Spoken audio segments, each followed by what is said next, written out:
Saudara, untuk pertama kalinya kapal selam milik Indonesia diduga hilang. Sejauh mana peluang KRI Nanggala 402 ini bisa ditemukan? Kami akan berbincang bersama pengamat militer dari Institute for Security and Strategic Studies, ISES, Khairul Fahmi. Selamat malam, Pak Khairul. Selamat malam. Dengan Sofi di sini, Pak Khairul. Pak Khairul, begini, dengan segala peralatan yang kita punya, plus minusnya, yang saat ini memang peralatannya juga yang kita punya, perlengkapannya, alutsistanya, kira-kira berapa lama KRI Nanggala ini bisa dideteksi keberadaannya? Ya, kita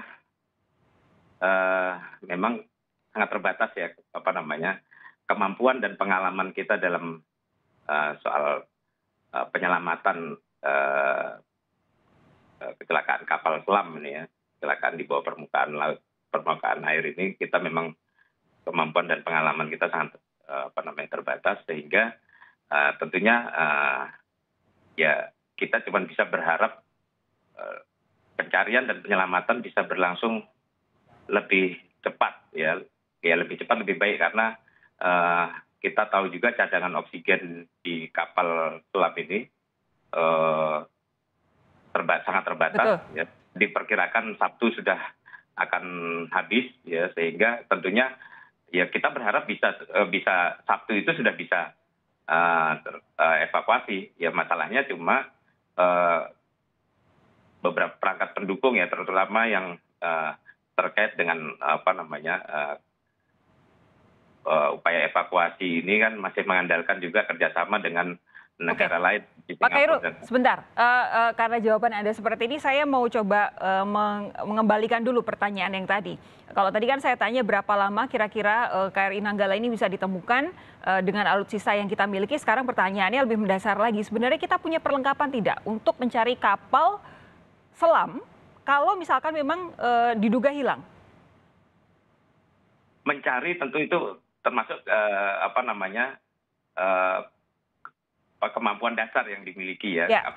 Kita kan juga punya sonar, punya perangkat pencariannya, tapi untuk penyelamatannya yang kita mungkin terbatas juga ya. Karena belum ada, ya saya kira belum punya kita ya untuk kendaraan penyelamat di bawah air seperti ini. Inilah kenapa kemudian kita bekerja sama dengan Singapura dan juga Australia, begitu ya? Iya. Nah, begini, tadi Pak Khairul juga sempat menyampaikan soal masalah oksigen. Ini kan yang kita tahu, oksigen itu kemungkinan besar akan habis Sabtu dini hari begitu. Nah, apakah sampai dengan saat itu kira-kira kondisinya di dalam kapal selam akan seperti apa? Bisakah dalam waktu maksimal 3 kali 24 jam kemudian kita yang ada di darat bisa mendeteksi? Ya, ini semua masih berupa harapan ya, sampai dengan ini malam ini kalau nggak salah dijadwalkan kapal Pushidros ya, kapal observasi kita Rigel itu, kapal riset kita Rigel itu kan akan sampai di Banyuwangi. Ya, mereka punya perangkat yang lebih memadai untuk melakukan riset dan observasi bawah laut ini ya, sehingga kita harapkan ini memberikan informasi yang lebih signifikan ya untuk keperluan pencarian ini. Oke, Pak Khairul, tapi begini, kalau menurut Anda, kira-kira dari apa yang Anda sudah peroleh informasi, analisis Anda, kenapa sih KRI Nanggala 402 ini bisa hilang? Yang kami tahu kan ada kapal penyertanya ya? Iya, itu kan, ya ini masalahnya kan hilangnya ini kan sebenarnya hilang kontak ya awalnya ya. Hilang kontak ini menandakan ada gangguan komunikasi ya, yang diduga disebabkan oleh masalah kelistrikan kan begitu. Nah, ini kegagalan komunikasi ini kan juga saya kira juga fatal ya, karena dengan begitu komunikasi lebih jauh dan perangkat-perangkat lain juga bisa diduga juga tidak berfungsi dengan semestinya gitu. Begini, yang kita tahu kan KRI Nanggala ini sempat menyelam hingga kedalaman 700 meter di bawah laut begitu. Padahal sebenarnya kemampuannya sekitar 500 meter di bawah laut. Apa menurut Pak Khairul alasan-alasan kejadian-kejadian yang menyebabkan KRI Nanggala ini sampai harus turun hingga kedalaman lebih dari 500 meter bahkan 700 meter? Iya.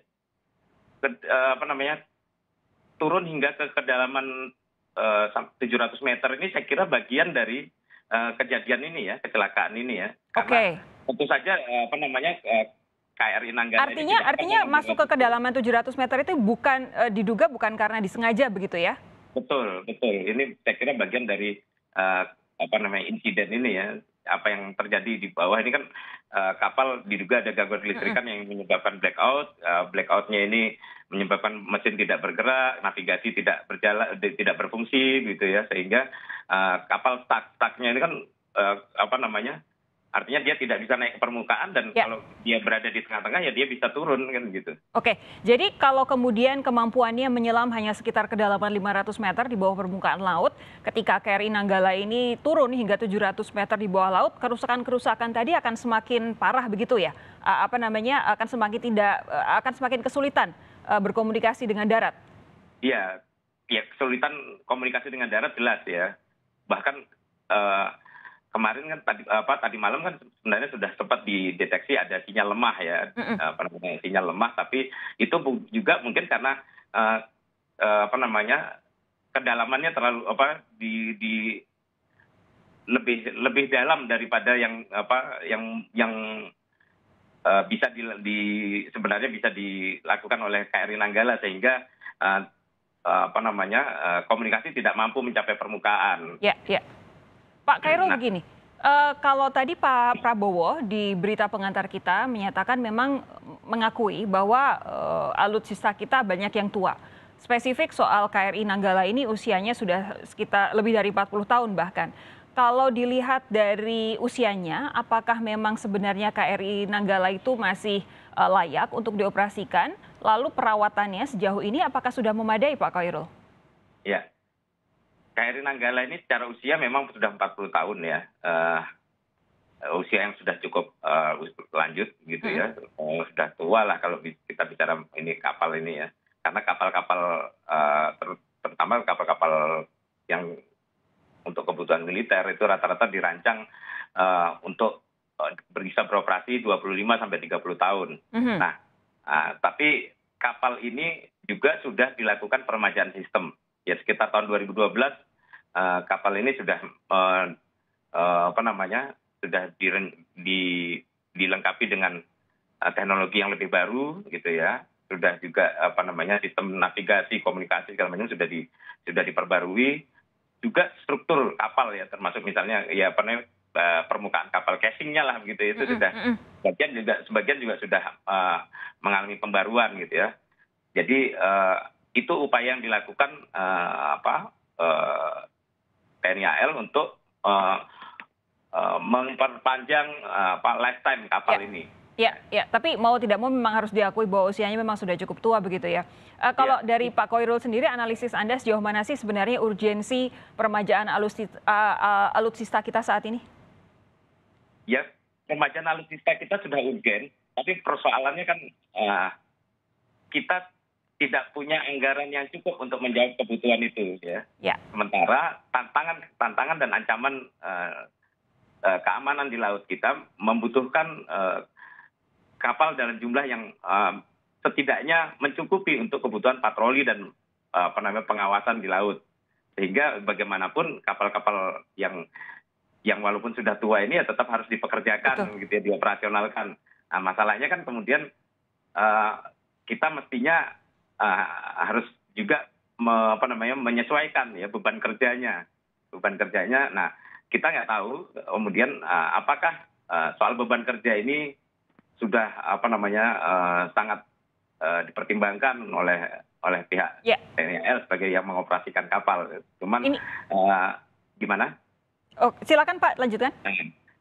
Cuma kan selama kebutuhan kapal selam kita ini belum teratasi ya tentu saja yang tua ini pun juga sulit untuk tidak digunakan ya. Ya, Yang betul. dilakukan hanya mungkin menyesuaikan beban kerjanya. Oke. Ini harus memang jadi perhatian bersama karena kalau kita dengar ada alutsista yang rusak, pesawat militer jatuh, kemudian ada kapal TNI yang mengalami kecelakaan. Saat ini juga kita dengar kapal selam.